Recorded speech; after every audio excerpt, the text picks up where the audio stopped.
अल्लामा इकबाल 2 सितंबर 1905 को दिल्ली से बंबई की तरफ रवाना हुए और वहां से मलूजा जहाज में आज़म सफर होकर इंग्लिस्तान की तरफ रवाना हुए।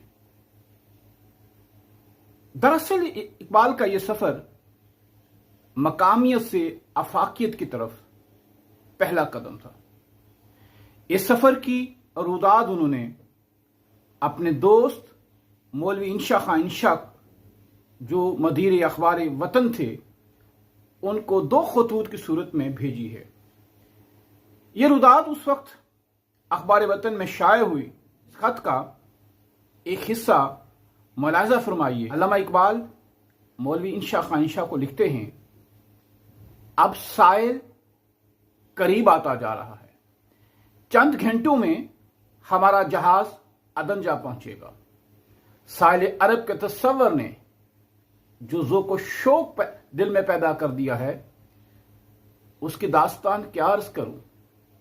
बस दिल यही चाहता है कि ज़ियारत से अपनी आंखें मनव्वर करता रहूं। अल्लाह रे खाके मदीना की आबरू, खुर्शीद भी गया तो सर के बल गया। ए अरब की मुकद्दस सरजमीन, तुझको मुबारक हो। तू एक पत्थर थी जिसको दुनिया के मेहमारों ने रद्द कर दिया था।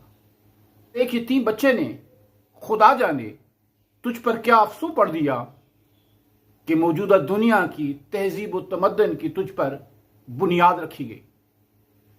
बाग के मालिक ने अपने मुलाजिमों को मालियों के पास फल का हिस्सा लेने को भेजा, लेकिन मालियों ने हमेशा मुलाजिमों को मार पीट के बाग से बाहर निकाल दिया और मालिक के हकूक की कुछ परवाह न की। आह ए पाक सरजमीन, तू वो जगह है जहां बाग के मालिक ने खुद ज़हूर किया ताकि गुस्ताख मालियों को बाग से निकालकर फूलों को इनके नामासूद पंजों से आज़ाद करे।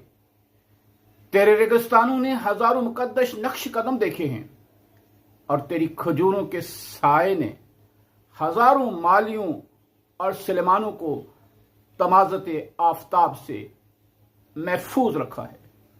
काश मेरे बदकिरदार जिस्म की खाक तेरी रेत के जर्रों में मिलकर तेरे बियाबानों में उड़ती फिरे और यही आवारगी मेरी जिंदगी की तारीख दिनों का कफारा हो। मैं तेरे सहराओं में लुट जाऊं और दुनिया की तमाम सामानियों से आज़ाद होकर तेरी तेज धूप में जलता हुआ और पांव के आबरों की परवाह न करता हुआ इस पाक सरजमीन में जा पहुंचूं, जहां की गलियों में आज़ान बिलाल की आशिकाना आवाज गूंजती थी। अदन मोरखा 12 सितंबर 1905। मोहम्मद इकबाल।